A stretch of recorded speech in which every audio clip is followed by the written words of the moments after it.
Hello, I am so happy to be able to announce the 13th recipient of the White Pube Writers Grant, which is funded by Creative Debuts, because we're entering the second year of the Writers Grant, if you can believe it. How crazy. So, yeah, very pleased. This 13th award goes to, drumroll, Andy Grace Hayes. I'm just going to read out a quick bio. Andy Grace Hayes is a Scottish writer living in Glasgow. He writes exhibition reviews and records video essays that engage with local work, queer art, terrible art, and mass media. Hayes writes to be confrontational and to flirt.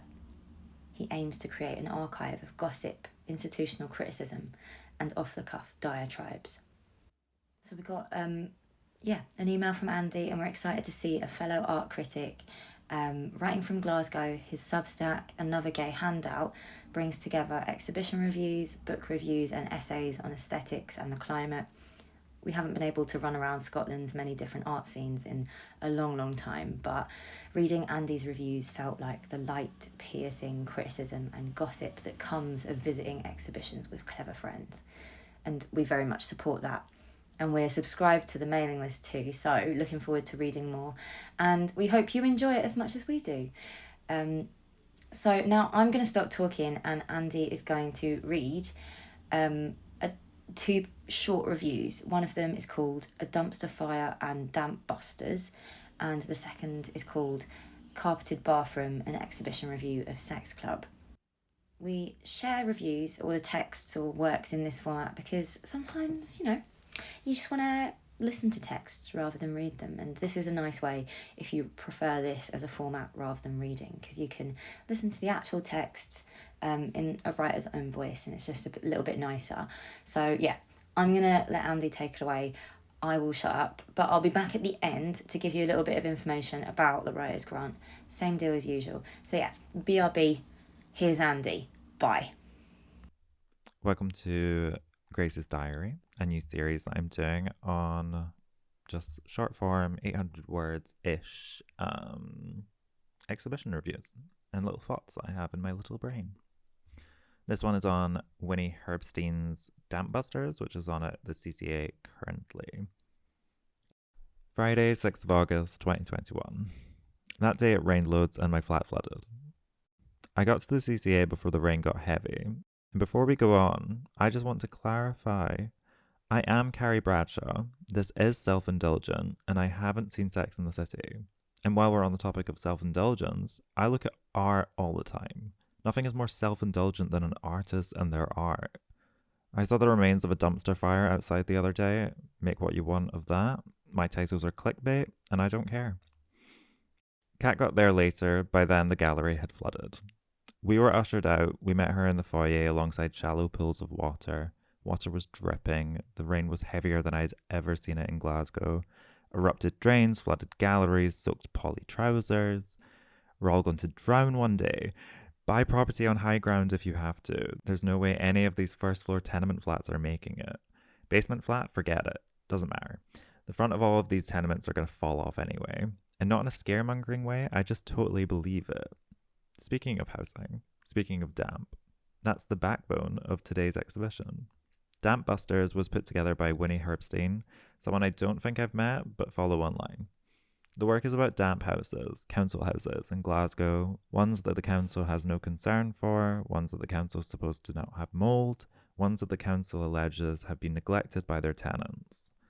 Poorly designed sick houses with sick people inside. No, the work doesn't concern itself with my anxiety about rotting wood joists and crumbling sandstone, but it is concerned with damp. I went into the space before the flood and stood up to watch the video. In front of the video, there were 2 benches. Feel free to sit on a bench if you go. When I was there, someone waved to me from the bench, and I wasn't exactly sure who it was at the time, so I waved back, still with no idea who it was, and chose masochism. The film feels like it could range in length anywhere from 10 minutes to 10 days, but that's what standing in front of a video in a gallery will do to you. Time slows down. You try to take in the room. This one was a big one, downstairs in the CCA with a welded scaffolding in the shape of the frame of a house. The video bolted on. Artists love that. Big metal structure with a video on it. activates the space, or the viewer, I guess.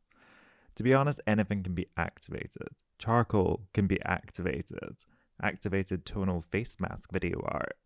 I was talking to someone involved with the show. Very ambiguous of me. I was asking in a totally friendly and well meaning manner, why can't there be multiple screens and multiple little benches so that more than two people can watch the film while sitting down? They said there was only one 4K screen, which, okay, I understand, but part of the video is footage from a play performed in the 1990s about damp houses, with adult actors dressed up in a fungus costume and child actors dressed up as bureaucrats. The play was recorded before 4K existed, and the video recording hasn't been restored since.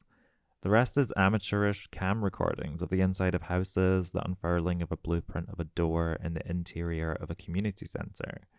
The only video that seemingly could require 4K playback might be the pretty unnecessary computer-rendered interior of an idyllic home.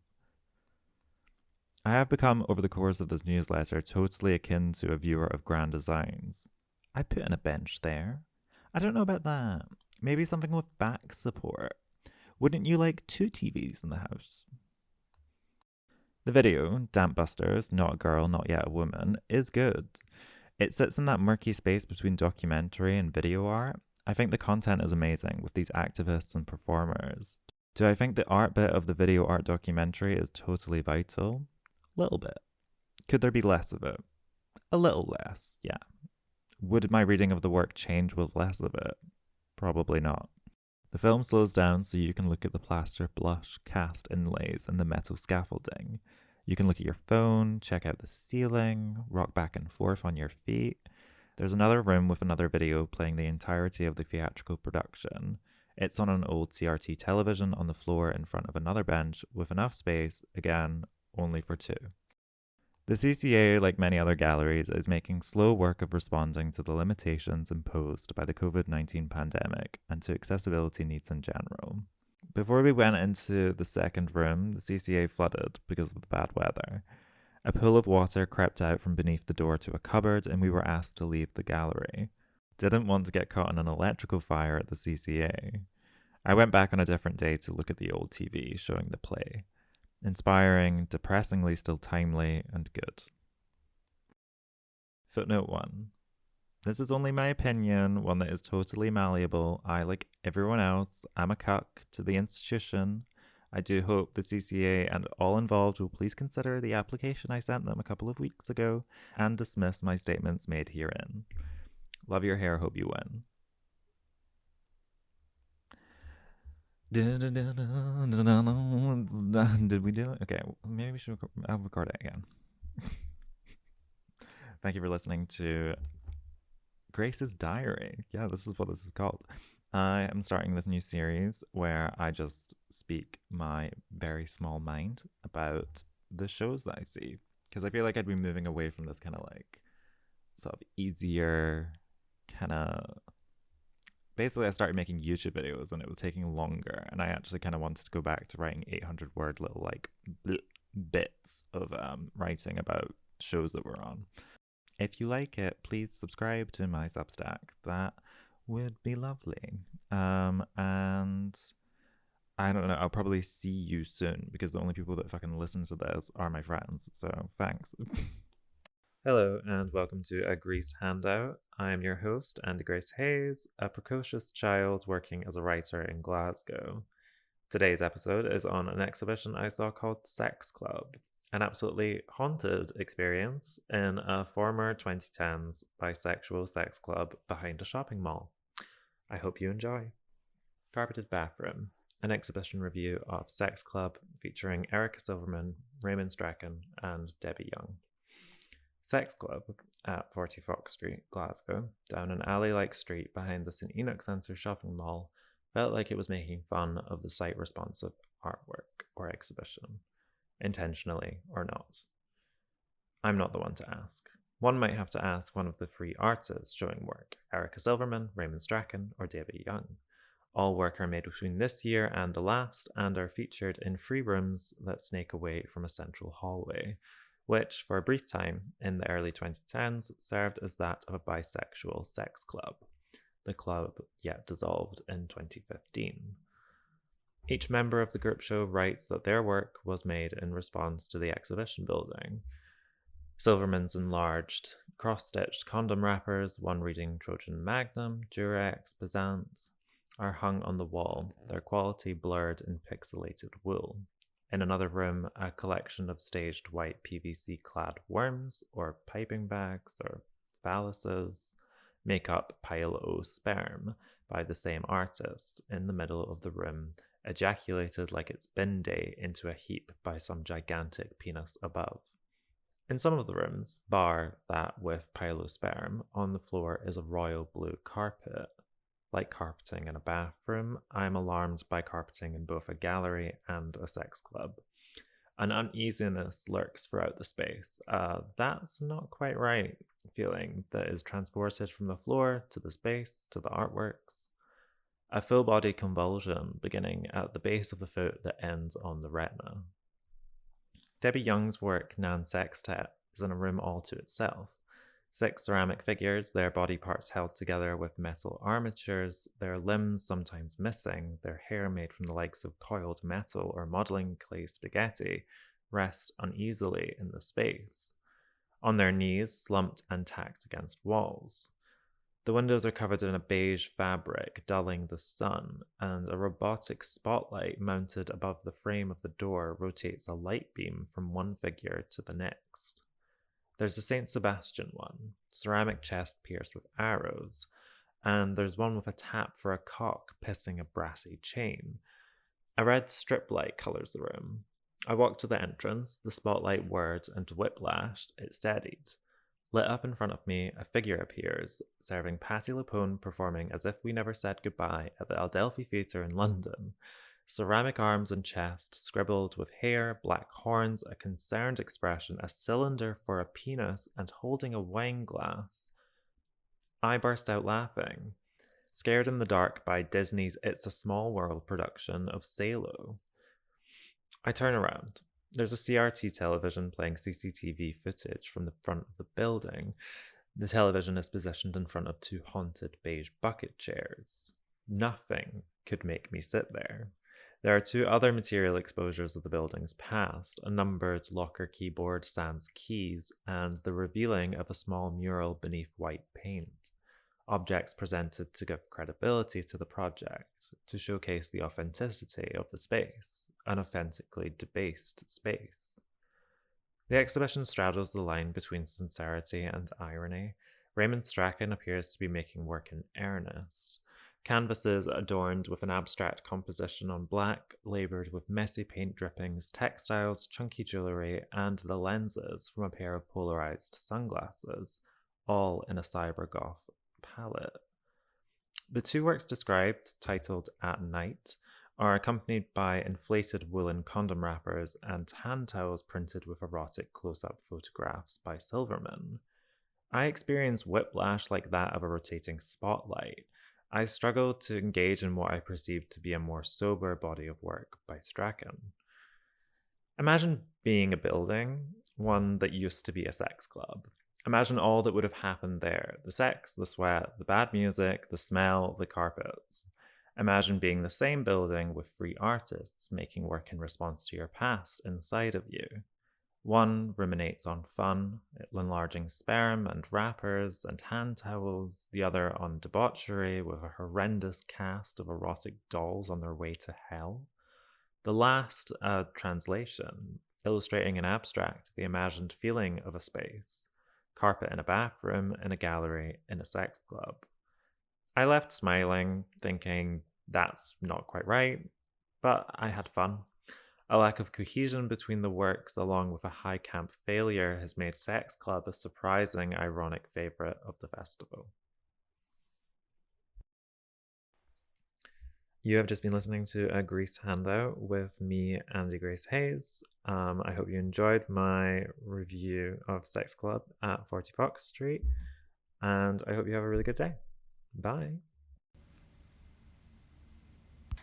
Hello, it's me again. So, The White Pube Writers Grant is funded by Creative Debuts. Creative Debuts is a disrupting and democratising art platform focused on supporting artists and designers from underrepresented communities that may otherwise go under the radar. So as well as being funders for our Writers Grant, they also do the Black Artist Grant. Info for the Writers Grant is on our website, but check out Creative Debuts for info about the bag, the Black Artist Grant, and you can find them on Instagram as well. So that's creativedebuts.co.uk and at Creative Debuts on Instagram. The White Pube Writers Grant is a one-off £500 grant to be given out to a different working class writer based in the UK once every month. This grant has been set up to support writers of all ages who are early in their careers and would benefit from this no strings attached financial support to help them in whatever way they like, be that money to cover time to write, books, web hosting, printing, subscriptions, research, development, travel, or even just money to fund life expenses and rent. Some writers publish work on their own websites with little to no funding to encourage them. Others pitch to established publications and, if they are lucky, might get paid every once in a while to write for someone else. It's difficult to keep going and harder still to carve out the time to write, which is what writing needs. So we hope this grant will help towards those challenges in some small way. A recipient will be chosen monthly, and this grant is open to individuals, collaborations and groups. The writing could be fiction or non-fiction, creative, criticism, whatever it is you're working on. The White Pube will be selecting recipients, and these will be chosen based on their ongoing research as well as anybody who would like to put themselves forward. There is no formal application process. If you would like to get in touch, please email funding@thewhitepube.com with a very brief introduction to yourself, contact information and of course an example of your writing. This could be text in the body of the email itself, attached as a PDF or a link to an external website or recording. There is no deadline as this is a monthly rolling grant and the grant does not expect any outcomes or reporting. We do have further FAQs on the Writers Grant page on our website, so if you have some questions, definitely double check the FAQs.